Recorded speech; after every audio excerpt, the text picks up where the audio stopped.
The US Championship has started in St. Louis. And what a fantastic lineup we've got.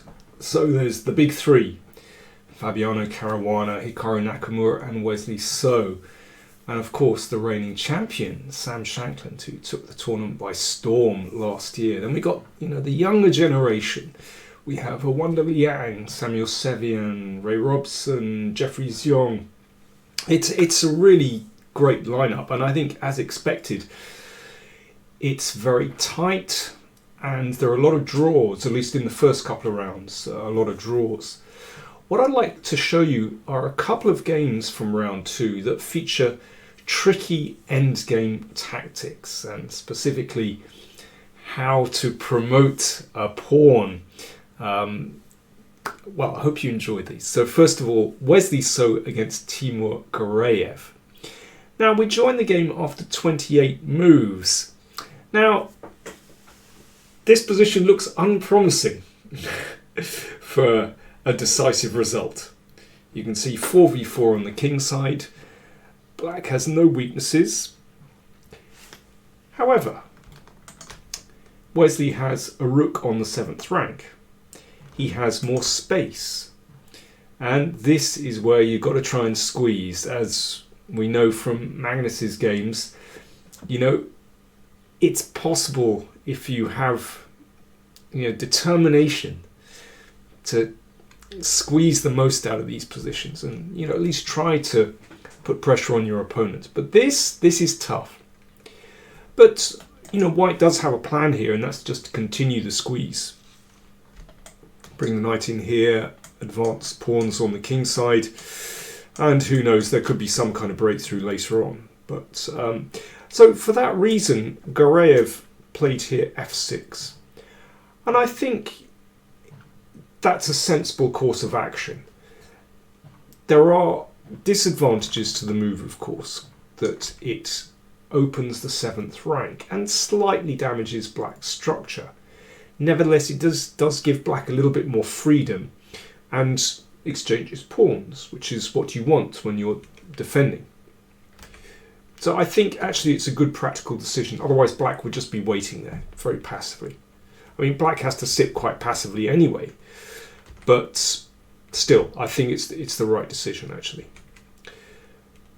Well, you can see that this e-pawn is isolated, but actually it can be defended quite easily, and even if that pawn drops, as we'll see later on, it's not such a big deal. The only way for White to make progress here is to attempt a little bit of a squeeze with the pawns, but somehow it's not so impressive when there's no pawn on e5. But that's what Wesley tries to do. He's got to try and make the most out of this position, and he does have a nice active rook on the 7th rank. This is his big trump in the position. But Black is solid. That knight is passive, but it defends key squares in the position. And h5. So Wesley has made some progress, but there's no panic, and Gareyev activates the rook. Very sensible. I mean, this is the problem with advancing these pawns, is that the king lacks a bit of cover, so Gareyev takes advantage of that. Very sensible. And he's just, discouraging g5 for the moment. And now, I think this is a very sensible, practical move from Gareyev. Basically, he would like Wesley to take that pawn, and because it simplifies the position, into a known, theoretically drawn rook and pawn endgame. Pretty easy to defend this one with 3v2. But Wesley just keeps tension in the position. There's no harm in keeping the pieces on the board. And it does mean that finally he gets in g5. So this is some progress at the very least. So it's definitely time to expel that rook from the 7th rank. So the rook comes back to d7. Of course, exchanging would make life pretty easy for Black. So Wesley keeps the rooks on and, keeps some activity. And now we are getting to a critical moment in the game. The pawn comes to g6, so this does cramp black's pieces. The knight, yeah, it's quite passive, but still very hard to break through here.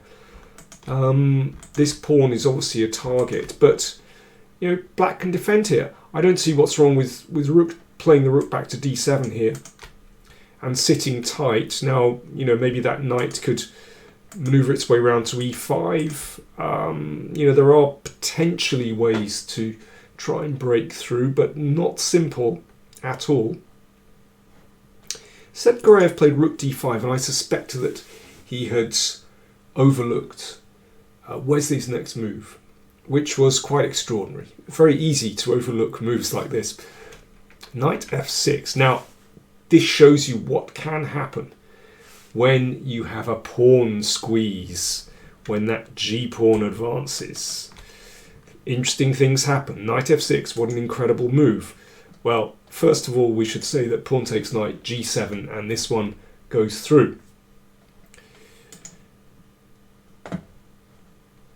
Otherwise, we can say that the rook is attacked, and also knight g8 check is threatened, followed by taking the knight. So black has to deal with the knight. So king takes knight. Rook takes knight check. So this is a forced sequence. And now it's decision time for the king. Should it go up or should it go back? Gareyev makes a fatal mistake. He should have gone back. Now, of course, terribly difficult in technical endings to know what to do. Normally, we're advised to keep the king as active as possible, and that very often going to the back rank can be a mistake. However, with care, king e8 should draw the game. I mean, I don't know the time situation, but who knows? Maybe Gareyev was short of time. I don't know. Maybe he simply miscalculated something here. But actually, black can draw this position. So, for example, let's play here, and we threaten g7, but now the king comes over. And white can try to win this, but with care, basically, black is going to draw this. I mean, rook h1 is possible here, but e5 is a nice move. This simplifies the position. If rook takes, then that endgame is actually drawn. King g7, you pick up the g-pawn. So going back to this position, you can take here. And, well, you can pick up the g-pawn like this, for example. Now, this is tricky. I mean, king f4 is still not absolutely trivial, but this should be a draw because black has enough counterplay with the h-pawn, and, well, yeah, it should be a draw. So let's go back. This is the key position. Could be that Gareyev was, you know, simply shocked by this move, knight f6. You know, when you overlook such moves, it can have a terrible effect on your mind. You know, it just completely unbalances you. And he played king d6, and this is a mistake, because after this, white threatens rook h7, and rook takes pawn. Rook takes h5. Who knows, maybe he overlooked this move. It's very hard to say. So Wesley gives up the rook, and then the pawn is going home. Rook g5, impossible.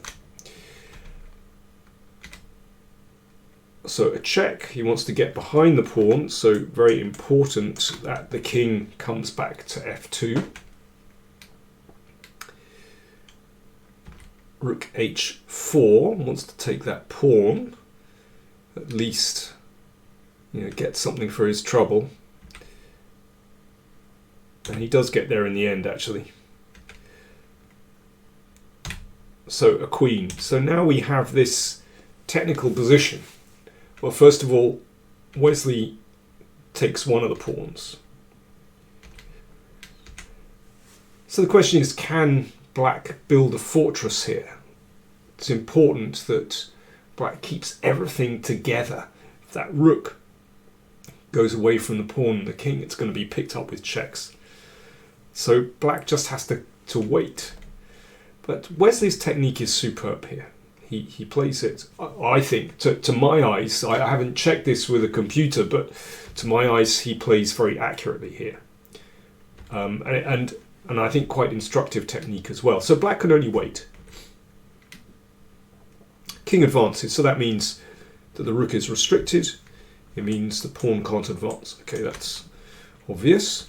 And now we have to put black in Zugzwang. Queen c7, excellent move. So you can see that the king's mobility is limited. The rook can't go too far away because it'll just be picked up with checks. And obviously the pawn can't move. So Queen c7 puts black in a real dilemma, and actually it's just not possible to hold this fortress now. For example, King e4 here. Obviously the pawn advance, well, black would lose the rook here. And now this is very nice. Seems as though, you know, well, how is white making progress here? Actually, what you do is this. You give black the move. So, for example, here, check, here, a little bit of triangulation from the king.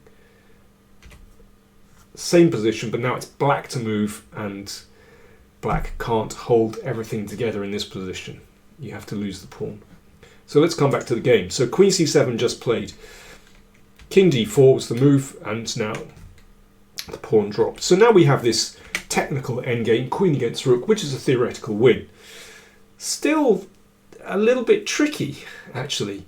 You know, you have to play with precision, and remember the 50 move rule. If white doesn't checkmate within the 50 moves, then it's a draw.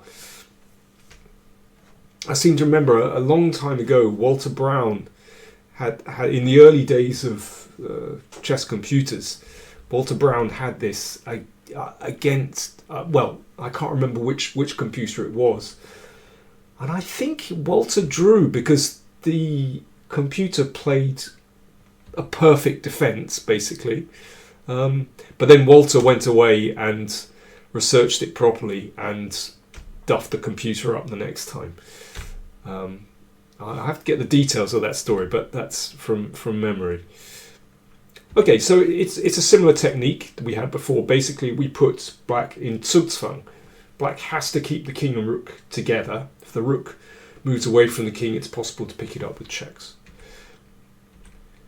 And here we go. So this is a Zugzwang position. A minor Zugzwang, you could say. White isn't winning the rook, but black has to give ground. So here we go. And Queen a2. Very nice move. I really like this. Controls these squares. Controlling the king, controlling the rook. So if the rook checks, then simply king here. So black has to give ground. And we repeat the procedure. And king d6. You can see it's basically exactly the same, but just shifted one rank across. And another one. And shifted one rank across again. So this is good progress. And you can see again the queen controls this square, so no more checks. And we're getting there. The king is being pushed to the side. And this is really nice. And there's even a study-like finish, which we're about to see. So now it is absolutely critical for the king. And the problem is that rook actually can't stay close to the king now. So Gareyev plays here. A check. Here. And a check. forking king and rook, so the rook has to interpose. And now we can put black in a final, very neat Zugzwang with king g3. Obviously, if the king comes here, it's mate in a couple. And king here, queen c1. Another gentleman who allows his opponent the chance to actually deliver checkmate. And that is a really nice finish. Beautiful stuff. So, very impressive squeeze from Wesley. And what a shocker of a move. Knight f6. Very unexpected. That was a bit of a bomb in the position. Fantastic stuff. I want to show you another game from round 2, also featuring promotion of a pawn. You'll see that in the next video. I should just say that after 2 rounds, there's no one on 100%. It's very, very tight. So we've got Wesley So, Jeffrey Xiong and Sam Sevian all on 1.5. I'll post more videos from the US Championship, but I think it's going to be very tight and very, very exciting. Remember, if you're not a subscriber, click on the button down there, and it's free to subscribe. Click on the bell for instant notifications. Thanks for watching.